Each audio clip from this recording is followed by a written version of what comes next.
Hello ladies and gentlemen of the Warrior variety. This is WarriorDan, your one and only lovely host, and today we are taking a look at Town of Light. I think you'll find it a enlightening experience, pun aside of course. All jokes aside though, I will preface this video with a quick disclaimer.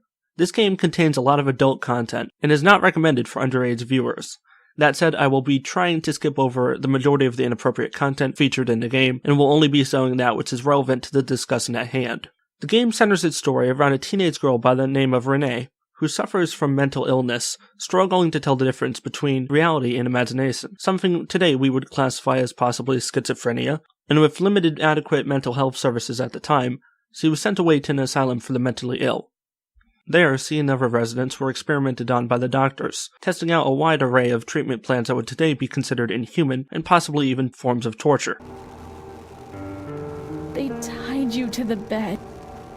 They tied me to the bed.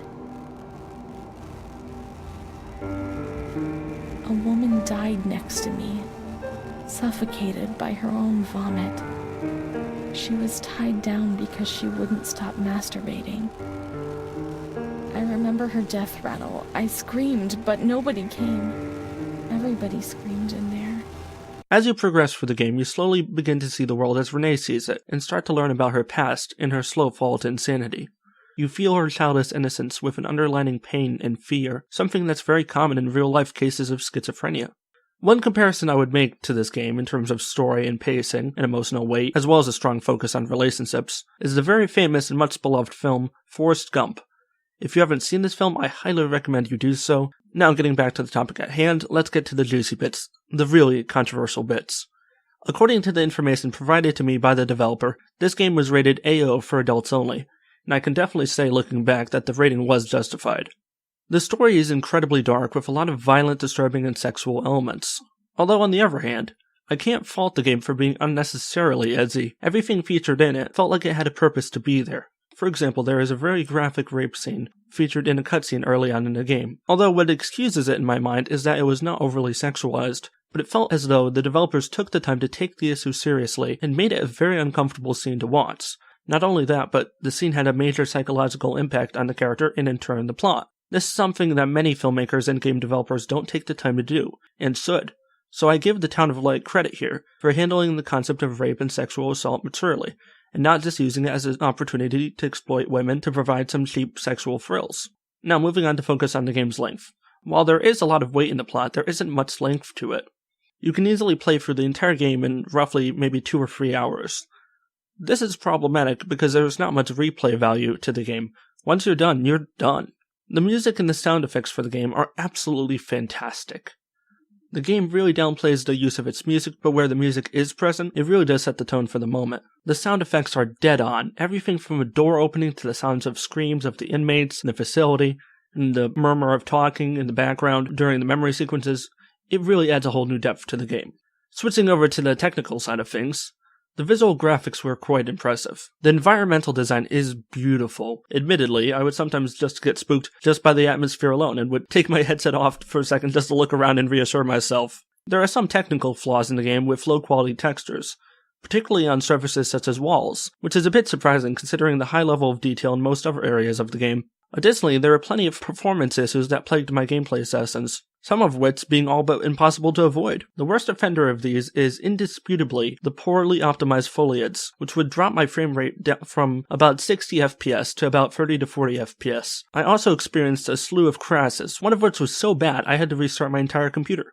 Turning over to the voice acting is atrocious. It's probably the lowest point of the game. It's one of the major outstanding flaws I have to criticize about it. At some points, the acting quality is so bad, it's reminiscent of the Star Wars prequel movies. Yeah, if you're being compared to Hayden Christensen, you've got problems. 13th June. The nurses report that after having received her mother's letter, she fell into a state of great mental confusion. She threw her soup over another inmate because she was very anxious, and she punched a nurse. Impulsive, lashes about her. She rails against the doctor in vulgar terms while he is examining her, lashes out and spits. Block all correspondence so as not to give the patient further reasons to become agitated. To reiterate what I said at the beginning of this video, this is by no means a game for underage players. If you are a parent or a caretaker of a child looking to buy this on Steam, I would strongly recommend not buying this for them. This is a mature game with a lot of adult content meant for an adult audience. Which brings us to the final score, and it isn't an easy one. This is the stereotypical case of a game that you slowly come to love. If you don't enjoy the very slow build-up of the game's story, which I admit at first I didn't enjoy personally, then you're going to find it hard to enjoy this game as you trudge through the early sections of it. The final score is a 7 out of 10. It almost made it to an 8 out of 10, but the dissatisfying bland voice acting throughout makes it hard to fully enjoy the experience and the really dynamic script. Town of Light is, without a doubt, one of the best emotionally driven stories released this year, and delivers a very interesting commentary on the state of mental health services past and present. I would definitely recommend giving it a look, perhaps when the game goes on sale during a future Steam sale event. This has been WarriorDan. I hope you enjoyed this video. I hope you found it informative. If so, or if not, please leave a comment down below. I will definitely check it out and take it into consideration. If you have an idea for a game that I can review in the future, please leave it down in the comments. Thank you very much for watching. Subscribe if you want. Share this video around. Thank you very much, and I'll see you all in the next video. Bye-bye. She's so young. Just 23 years old. But is lacking all vitality. Perhaps her condition may improve, but probably not. Her life has been thrown away. And nobody did a thing to try to avoid this.